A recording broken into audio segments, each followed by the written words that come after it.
Hello viewers, আসসালামু আলাইকুম। আপনারা সবাই কেমন আছেন? আশা করি সবাই ভালো আছেন।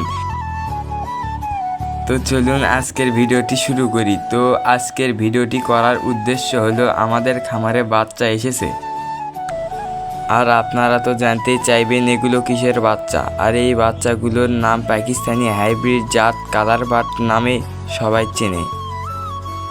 তো আপনাদের ওইদিকে কি বলে অবশ্যই কমেন্টে জানাবেন। আর হ্যাঁ ভিউয়ার্স, আমি নতুন ইউটিউব চ্যানেল খুলেছি, সবাই লাইক সাবস্ক্রাইব করবেন আর বেশি বেশি ভিডিও শেয়ার করবেন। ধন্যবাদ।